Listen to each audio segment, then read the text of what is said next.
За бүгдэнд нь ижлүүл мэндийг хүргэе. Тэгээд өнөөдөр бид нэр Яаков номоор үргэлжлүүлэх явахаар байгаа. Тэгээд өнөөдөр бид нэр Яаков номын 5 дугаар бүлгийн 7 дугаар ишлэлээс 12 дугаар ишлэлийн хооронд эзний үгийг суралцгано.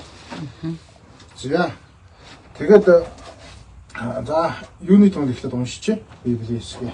Тэгээд энэ ч чангаар дуудаад уншаад үгүй. Та дагуулад гаргачаарай. За энд ингэж байгаа. Тиймээс ах トゥ нараа эзний гэр хүртэл төвчээртэй байх тун. Харах тун тариачин хөлсний үнэт үр жимсийг хүлээдэг.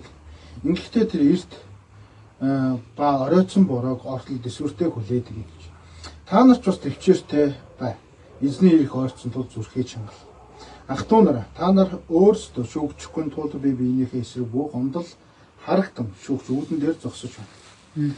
Ах トゥ нараа эзний нэрээр ярьж байсан шүзүүлэгчдийн зовлон ба төвчээрийн жишээг авахтун. Харагтун бид төвчснийг нь ерөөлтөд тооцдог. Та нар Йовын төвчээрийн тухай сонсож эзний хийсэн төгсгөлийг харсан. Учир нь эзэн инэрлэлээр дүүрэн агаад өгшөөнгүй юм аа.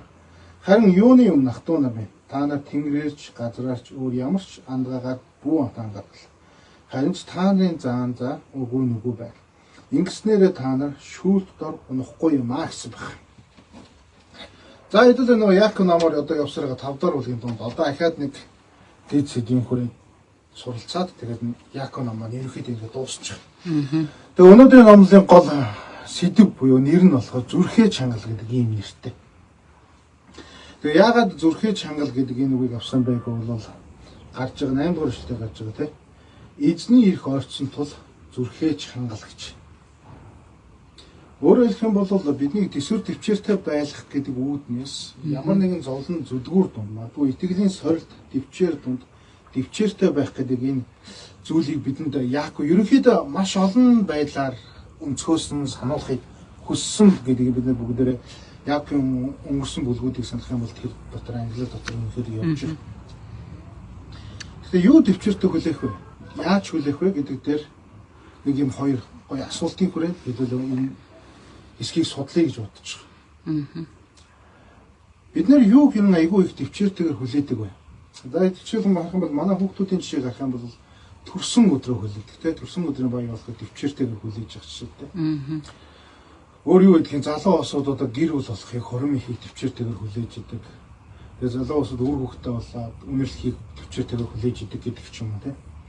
Яг уу хүний амьдралд нэг ийм хоёр сонголт байгаад ах шиг байна. Нэг нь өөрөөсөө хийж болох тэр зүйлс өөрөөс нөлөөлөхгүйгээр бий болдог зүйлс гэж нэг юм байгаа тань хүний амьдрал. Тэрийг энэ чи Яаков 1-р эшлэл 7-р эшлэлээс хэлж байгаа тийм. Тариачин хүрсний үнэт үр жимсийг хүлээдэг шиг тийм ингэхдээ тэр бороо буюу өөрөөсөө үл хамаарах тэр нэг зүйлээр дамжуулж өөрийнх нь тэр хөдөлмөрийн үр шимэнд гарч ирэх тэр ашигын төлөө хүлээдэг, төвчээртэй хүлээдэг тухай ярьж байна. Бид нэр өнгөрсөн номлол дээр эзний үгээр Яаков ном дээр явж байгаа ч тийм. Дарлагч баячуудад өгсөн сэрэмжлүүлэх гэдэг зүйлсүүд өгчсэн. Тарийн талбай гэдэг бол тухайн үеийн буюу 1-р зууны үеийн ядуу хүмүүсийн ялангуяа яг амьдралын гол одоо үндсэн хэрэгцээг нь хангадаг амжуулах нь ажил төрлөн байсан тухай тийм. Тэгээ энэ дээр дурдж байгаа тарийн төрөний тухай тариачин хэрхэн бороо хүлээдэг тухай ярьж байгаа энэ үг тухайн үеийн одоо энэ израильчууд буюу энэ жоохон ятуу буура тий даргсан израильчуудад бол яг бүрийн амьдрал дээр нь тунсан юм онсон юм цэг тавьсан юм үг байгаа байхгүй. Яг л тухайн үеийн израильчууд 1-р зуунд юу ихэнхэн тариад барьж тий одоо юу гэдэг арва буута усан үзм, шидүүн жимс гэсэн эдгээр зүйлүүдийг тариаж бодтож мөнгө олж амьдралаа авч залгуулж явдаг байсан байгаа даа. Тэгээ энэ амьдралаа залгуулж явж байгаа үндсэн хэрэгцээ буюу мөнгө олохын хэрэгцээ нь нэг зүйлээс шалтгаалдаг байсан. Хоёр зүйлээс шалтгаалдаг байсан. Нэг нь болохоор өөрсдийн буюу өөрсдөөс нь үрээ суулгаад, газраа арчлаад, хорт урамлаас нь ингэж салгаад услаад ингэж хүлээдэг байсан бол хоёр талаас нь юу байдаг вэ? Бороо. Энэ дээр хэлж байгаа эрт ба оройн бороо хүлээдэг гэдэг энэ айгүй чухал үг юм билээ. Ягаад гэвэл Израилийн газар зүүн онцлогоос болоод 11 сар 10-аас 11 сар тариад өвлийн 3-аас 4 сар хаврын 3-аас 4 сар тариа ногоогоо хурааж авдаг юм байна. Тэгээд энэ хурааж авч байхад юу вэ гэвэл 10 сарын бороо 3-4 сарын бороо айгүй чухал. Ягаад гэвэл анх тарьж явах үед нь ус ингэж бороо ингэж норгож тариаг услана гэдэг бол тариа амжилттай ургаж нөгөөдөөр тэр хүмүүс хоол ундтаа золгохын нэг хэлбэр багт. Харин эсвэргээрээ яг тэр явж байгаа төгсгөлд нь бас бороо орохгүй бол нөгөө үр тариа маань томорч өгдөгөө жижигсээр гатаж горч байгаа амьдралын ямар ч үр жимс нь үнэхээр муу үр тариа ургадаг гэсэн. Тэгэхээр Израильчууд яадаг вэ гэсэн байгаад тухайн үед тариан талбараар ажиллаж байсан хүмүүс өөрсдийн хамаг хүчрээ газраа хагалаа, үр тариагаас суулгалаа. Тэгээд бороо орохыг гисэн ядан хүлээдэг байсан байна. Хэрвээ бороо орох юм бол үр тариа маш ариунаар ургаж тэгээд тэрүүгээрээ дамжуулаад өөрсдөө бас цалинтай золгож, хоол хүнстэй золгож бүх юмтай золгодог байна. Тэгэхээр энд нэг зүйлийг бид нэр Израильчуудын амьдралаас удаан гэж ойлгож болно. Энд хийж байгаа тариан төлөв, тариа хураахад бороо хүлээдэг гэдэг энэ хугтхуунаар яг юу болгохыг хүсэж байгааг бол бид нар хийж чадах юм гэж байна. Бас зөвхөн Бурхны хийж чадах юм гэж байгаа гэдэг юм хоёр заагийг ялгаж ойлгохыг хүсэж байгаа. Тэгэд энэ зааг дээр бид нар итгэл найдвараа тавих гэдэг юм нэг ойлголт дахиад гарч ирж байгаа. Бид нар хийгээд харин эцсийн дүнд нь болохоор Бурханд итгэл найдвараа тавьж бүх зүйлээ түн даатгана гэсэн юм санааг Яаков гаргахыг зорж байгаа. За тэгээд ингээд цаашаа үргэлжлүүлээд харъя хэвлээ. Үргэлжлүүлээд харах юм бол ингэж байна. 8 дугаар ишлээс. Та нарт бас төвчээртэй бай. Эзний ирэх ойрцсон тул зүрхээ чангал гэж байна. Яг үндэ бидний өнөөдөр авсан гол сэдэв маань энэ зүрхээ чангал гэдэг энэ үг. Энэ үг маань ерөнхийдөө ямар хэн утгыг агуулдаг вэ гэвэл бат бөх болгох, юмыг бат бөх болгох, бэхлэх, тогтоох, одоо дэмжих, тулгуурлах, одоо нэг юм байшин байгаад дээврийн тулгуур магныг сэтгэлийг бэхжүүлэх, итгэлийг доктортой байлгах гэдэг энэ ухагтхууныг хэлхийхтэй зүрхээ чангал гэдэг юм ерөнхийдөө үгээр хэлдэг байсан юм. Ерөнхийдөө энэ грек хэлний стерезо гэдэг энэ үг маань нэг зүйл дээр ерөнхийдөө бат зогсох, бат суустай бат байртай зогсох гэдэг ийм утга агуулгыг агуулдаг байсан. Тэгээ бид нар болохоор монгол хүмүүс ялангуяа энэ хэсгийг гэж ойлгож магадгүй. Та нар ч бас төвчээртэй бай. 8 дугаар шүү дээ. Эзний ойрцсон тул зүрхээ чангал гэж. Монголчууд ер нь зүрхээ чангал гэх юм бол одоо жишээлбэл за ганцхан дата зүрхээ чангалчих гэдэг ч юм уу те. Ямар нэгэн сэтгэл хөдлөлттэй холбоотой сэтгэл хөдлөл, сэтгэлээ удирдах те. Бие махбод биш сэтгэхүүн одоо нэг майндсет гэдэг энэ зүйл дээр илүү төвлөрж ингэж гарах гэдэг. Ойлгох гэдэг. Сэтгэл хөдлөлттэй их ихтэй холбож ойлгох гэдэг. Сэтгэл зүрх гэдэг ч юм уу те. Яг гэтэл тус үг нь болохоор их хэдээрээ юу хэлэх вэ гэвэл хүний бүхэл бүтэн биеийг илэрхийлдэг. Сэтгэл хөдлөлтөөс хүнстэй дээрээс нь бие махбод буюу бие махбод энэ гурыг нэгтгсэн энэ үгийг болохоор зүрхээ чангал гэдэг энэ үгээр илэрхийлж байгаа. Тэгээд энэ үгийг хэрэгсэн хамгийн ойрын жишээ гэх юм бол Есүс эзэн энэ үгийг хэрэгсэн байдаг. Тэгээд хэдүүлээ харъя. Лук номны 51-р бүлэг дээр 9-р бүлгийн 51-р шүлгээр ингэж бичсэн байна. Түүнийг дээш аваач өдрүүд ойртож байсан үед Есүс шийдвэртэйгээр Иерусалимыг зорилоо. Өөрөөр хэлэх юм бол энд шийдвэртэйгээр Иерусалимыг зорилоо гэдэг үг нь бидний сая хэлж байгаа нэг зүрхээ чангалах гэдэг ийм үгийг энд шинэ гэрэн дээр Есүс эзэн өөрийнхөө буюу өхөл рүү явж байгаа тэр алхмаа хэлэхдээ шийдвэртэйгээр буюу зүрхээ чангалаад Иерусалимыг зорилоо гэдэг энэ үгээр илэрхийлж байгаа. Утга яг хэл дээрх үг нэг үг гэсэн. Тэгэхээр энд хэлж байгаа Яаковын санаа нь юу вэ гэвэл та нар төвчээртэй бай. Эзний ирэх ойрцсон тул зүрхээ чангал. Өөрөөр та нар төвчээртэйгээр одоо Есүс эзэн шиг те шийдвэрээ зорилгоо болгоод Иерусалим руу орлоо гэдэг шиг та нар итгэл дотроо ч гэсэн төвчээртэй байгаа зорилготойгоор эзний эрхийг хүлээ. гэдэг ийм сэдвээр авчиж байгаа. Яг энэ төгж байгаа санаа ердөөсөө тийм.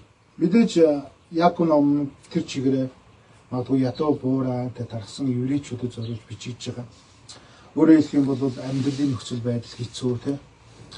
Өнөөдөр магадлал Монголын бид нэр ихэнх христ итгэжтэй адилхан байж магадгүй. Бид нэр хоногийн хоолныхаа төлөө хөдөлмөрлөж чинь тийм. Идэж уух юмныхаа төлөө хөдөлмөрлөж чинь, өмсөж зүүх юмныхаа төлөө хөдөлмөрлөж чинь. Энэ бүх амархан уу гэвэл үгүй. Бид амьдрах түнхээр тийм таатай нөхцөл биш байна. Гэхдээ хэдийгээр 1-р зууны үеийн тэр авчиг амьдралаас бид нар мэдээж арай гайгүй төвшөнд байгаа ч гэсэн бидний амьдрал амархан уу гэвэл бид өдрөл үгүй л гэж хариулах байна. Бид амьдралын төлөө тэмцэж байна. Өнөөдөр идэх хоолтой байхын тулд өмсөх хувцастай байх юм бол амьдрах орон гэртэй байхын тулд те ихэнх айл түрээсээр амьдарч одоо сар болгон орох амьдралтай гэрэгтэй байхын тулд хоногдох газартай байхын тулд түрээсийн мөнгө дэлхийн дэвтэр хөдөлмөрлөж олж ашиг хэмжээний хойноос хөөцөлдөж амьдарч байгаа. Энэ нийгэм донд энэ асуудал бэрхшээл зовлон зүдгүүр дундаа бид нар урагшилж эзнийг яаж харах вэ гэвэл бид нар зориг тавьж харахгүй бол бид нар тэр зүйлийг ерөнхөө умартаад алдаж магадгүй гэдэг үгнээс яг магадгүй энэ зүйл санаад бичиж та нар зовлон дундаа дэвчээртэй байх юм шүү гэдэг юм санаа болгож өгч байна.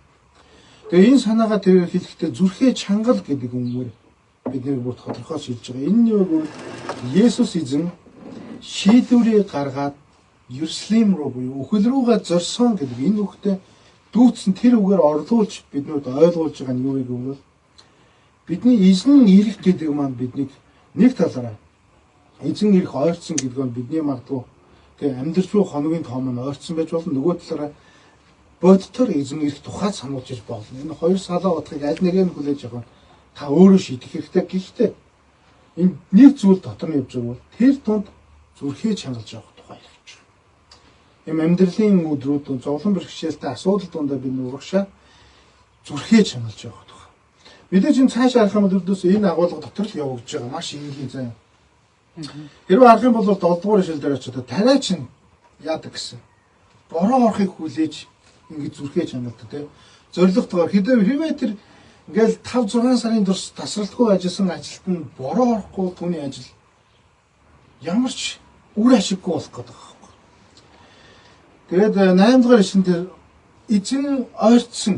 Тиймээс та нар зүрхээ чангал гэж байгаа. Энэ зүрхээ яагаад чангалж вэ? Эзэн ойрцсон учраас бид эзний тэр заасан замаар тууштай явах тухай ярилж эхэлж байна. Тэгээд 10 дугаар ишлэлийг харах юм бол тэгж байгаа.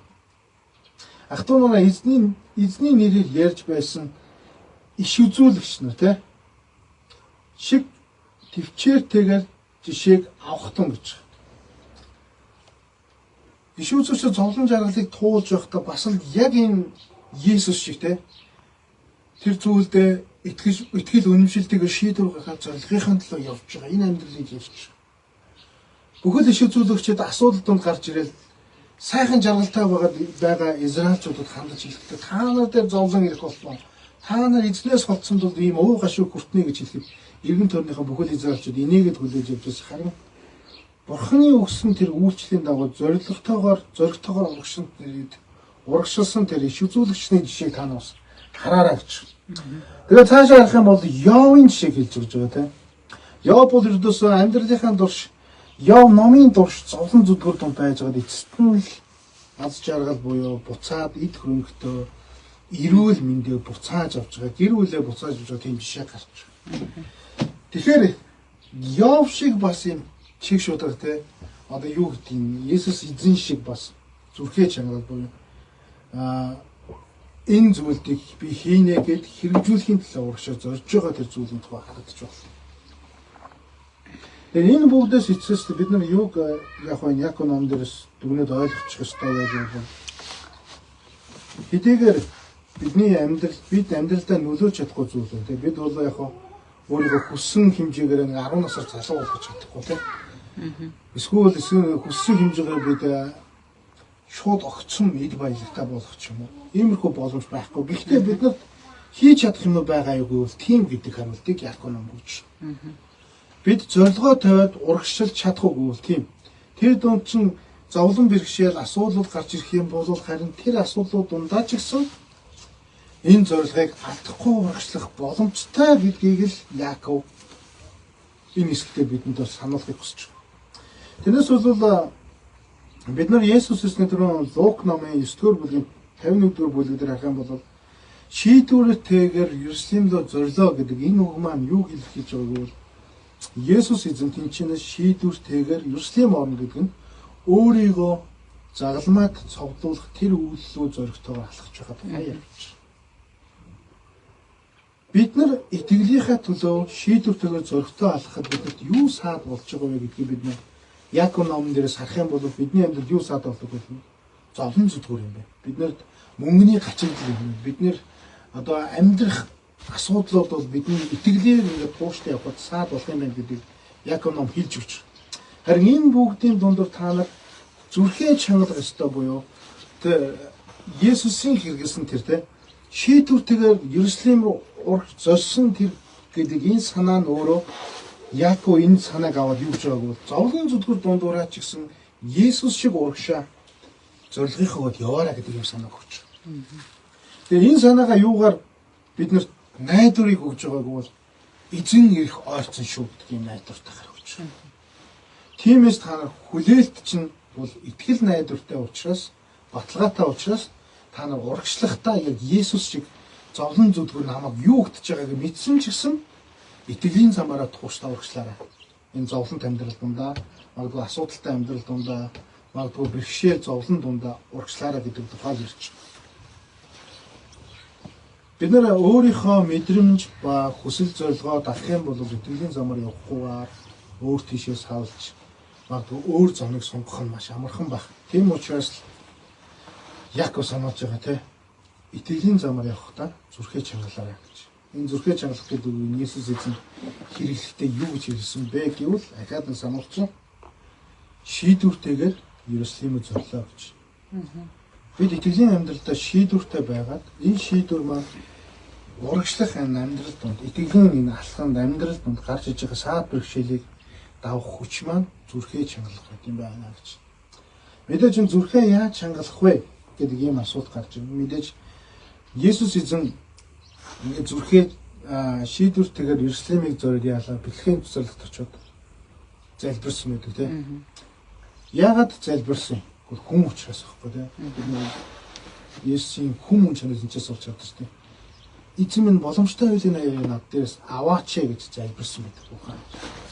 Тэгэхээр бидний одоо хүсэж байгаа зүйл юу вэ гэвэл бид энэ нэг зүрхээ чангалах гэдэг нь энэ бол зүгээр роботоор ингээд шууд нэг итгэж болонгууд ямар ч асуудалгүйгээр ийм чиг шулуун хараагүй тэрэн дотор робот зүтгэдэг хүмүүс биш шүү гэдгийг сануулж байгаа. Тэгэхээр бид нар энэ асуудал донд гараад ирэхэд бид нар унж байгаа зүрх сэтгэл юм босгох нэг түлхүүр юу байх вэ гэвэл залбирал юм тийм. Энэ залбирлыг бид нэр юун дээр явуулж байгааг итгэл найдвар буюу эзэн бидэнд ирнэ гэж амласан учраас бидэнд ирнэ гэдэг тэр итгэл найдвар дээр тулгуурлаад бид энэ зовлон зүдгүүр дундаа асуудал бэрхшээл дундаа төвчээртэйгээр итгэлийн замаар амьдрах тухай өвөлхийг зорж байгаа болов уу гэж бодож байна. Тэгээд зүрх сэтгэлээс давсан зүйл юу гэдэг вэ гэвэл хүний амьдралд зүрх сэтгэл баяр хөөр одоо юу гэдэг юм те аз жаргал зовлонгоны гоо гашуу бүх юм ингээд туулаад явах юм жамтай. Харин энэ зам дундуур бид нэр тууштай эзний үгийг барьж авахд юу хэрэгтэй вэ? Бидний эзнээс холдохгүй байх. Буюу ийм асуудал бэрхшээл угаасаа гарч ирдэг. Тиймээс энийг давах хүч нь эзний үгэн дотор байгаа. Эзэнд найдаж хандах, хамгаалах залбирал донд оршдгоо гэдгийг бид санаад урагшлахад болох юм шиг байна. Яаков энэ бидэнд хэлж байгаа. Тэгээд 12 дугаар ишлэл дээр нь яг бид нар маш хөндлөнгийн мэт боловч нэг юм ишлэл орж ирж байгаа. Тэгээд энэ юу гэж байгаа вэ? Тэ? Тэнгэрээс газраач бүү андгаал таны заа үгүй нүггүй байх гэж. Энэ ч гэсэн хэрвээ та нар санах юм бол Есүс эзний хэлсэн үг байгаа тийм. Таны заа үгүй нүггүй байх гэж. Яагаад бидний энэ үгийг оруулж ирж байгаа вэ гэж би эргэцүүлж бодоод хэрвээ ингээд дээдлийн хам сэдв турш ингээ харах юм бол нэг зүйлийг бид нар ойлгож болно. Тэр нь юу вэ гэвэл хүний амьдрал ерөнхийдөө Есүс эзний хэлсэн байдаг 2 нөхд хүмүүсээ гэж ерөнхийдөө фарисеучуудыг те илтгэн хилдэг. Яагаад гэвэл тэд нэр хийсэн амандаа буюу хийсэн амнасаа хэлж байгаа үгнээсээ хийж байгаа үйлдэл нь өөр байх учраас тэгж сануулсан байдаг. Тэгээд нэгдүгээр зуунд үнэхээр зовлон зүдгүүр дунд ч гэсэн итгэлээ хадгалж явсан. Хоёрдугаар зуунд ч гэсэн зовлон зүдгүүр хавчлаг дунд итгэлээ хадгалж явсан хүмүүсийн үр шимэн болж 3-р зуунд гэх юм уу 4-р зуунд бидний Христ итгэл бол дэлхийг хамарсан Христ итгэл болж хувирж байгаа. Тиймээс бидний оюун бодол ч гэсэн яг энэ зүйл дээр харах хэрэгтэй. Биднээс итгэлдээ үнэнч байх гэдэг. Итгэлийнхэн замаар үнэнч алах гэдэг нь маш чухал сэдвүүдийн бас нэг юм байна. Энд ч нэг итгэлээс болсон хүмүүстэй яа тэр цуглаан тавьсан одоо болсон.